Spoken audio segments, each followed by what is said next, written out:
उषा का सगा बेटा सुनील और बहू कीर्ति उन्हें उनके सौतेले बेटे के साथ छोड़कर जा रहे होते हैं। बेटा, तेरी जब कमाई बढ़ जाएगी कम से कम तब तो मुझे तू लेने आ जाना। हाँ हाँ माँ, क्यों नहीं। चलो भी, अब कितना लेट कर दिया है, टैक्सी इंतजार कर रही है बाहर। हाँ हाँ चलो। सुनील और कीर्ति चले जाते हैं और उषा उन्हें जाता हुआ देख उदास हो जाती है। तभी वहां निशा आ जाती है। अपनी सास को उदास देख निशा उनके पास जाती है। क्या हुआ मम्मी जी, आप तो बहुत सगा बेटा करती थी। आपके सगे बेटे ने तो आपको छोड़ दिया और चले गए अपनी अलग गृहस्थी बसाने। देख बहू, मेरे बेटे को कुछ भी कहने की जरूरत नहीं है। मुझे यकीन है कि जब उसकी तनख्वाह बढ़ जाएगी तो वो मुझे लेने जरूर आ जाएगा। हाँ, ये भी देख लेंगे कि वो लोग आपको वापस लेने आते हैं या नहीं। तब तक तो आप भी यहीं हो और मैं भी। उषा अपने बेटे के ना होने से बहुत ही उदास रहने लगती है। उन्होंने खाना खाना भी छोड़ दिया। सुनिए जी, मम्मी जी ने आज भी कुछ नहीं खाया। जब भी खाने के बारे में पूछती हूँ तो कह देती हैं भूख नहीं है और अपने कमरे में ही बैठी रहती हैं। ये सुनकर ऋषभ अपनी माँ के पास खाना लेकर जाता है। माँ, सुनील बेटा आ गया तू? ओह, तू है। माँ, मैं खाना लाया हूँ, खा लीजिए प्लीज। आप ऐसे भूखी रहेंगी तो बीमार पड़ जाएंगी। मुझे भूख नहीं है, ले जा तू खाना। ठीक है, फिर जब तक आप नहीं खाएंगी मैं भी नहीं जाने वाला यहाँ से। अरे तू क्यों जिद करता है? कहा ना मुझे भूख नहीं है।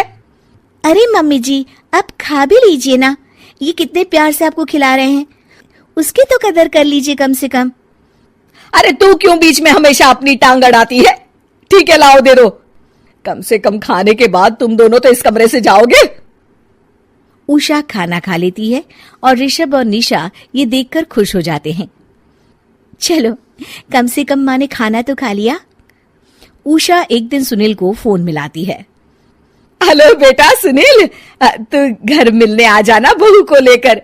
कितने दिन हो गए, बहुत मन कर रहा है मेरा। हाँ हाँ ठीक है माँ, ऑफिस में बहुत काम है, टाइम मिला तो आ जाऊंगा। सुनील फोन काट देता है।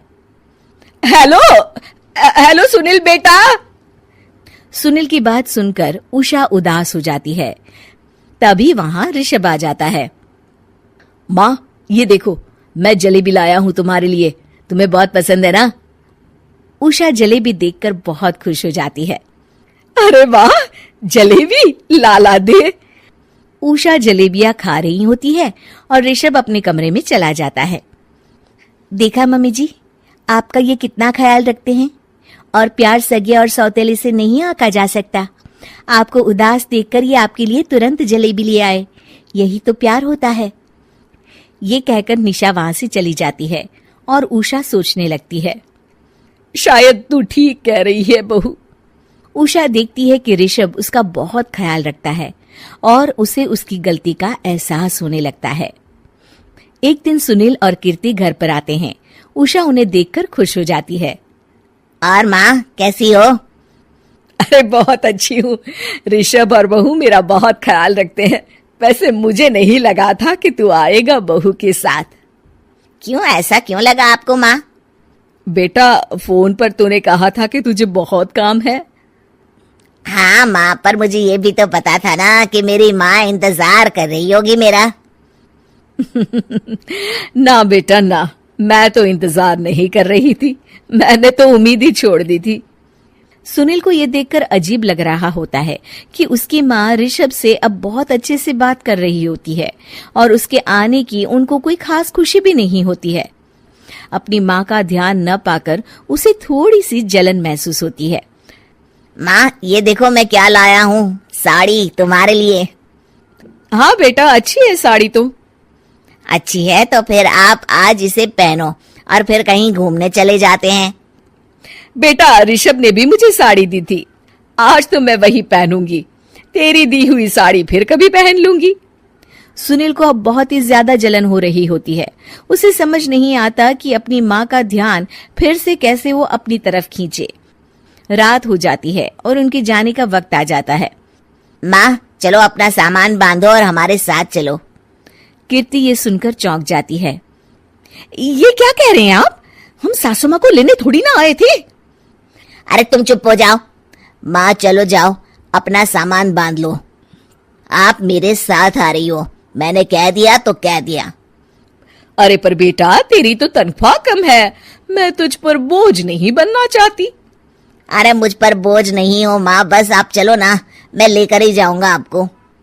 नहीं बेटा, अब मैं नहीं आना चाहती। मैं तो अब ऋषभ और बहू के साथ ही रहूंगी। ये सुनकर ऋषभ चौंक जाता है। ये क्या कह रही हो माँ? हाँ बेटा, मैं कहीं नहीं जाने वाली अब। माँ अब सच में नहीं जा रही? नहीं बेटा, मैं तो तेरे पास ही रहूंगी अब, और जो प्यार मैं तुझे नहीं दे पाई वो सब दूंगी बेटा। ऋषभ और उसकी माँ गले मिलते हैं और निशा खुश हो जाती है।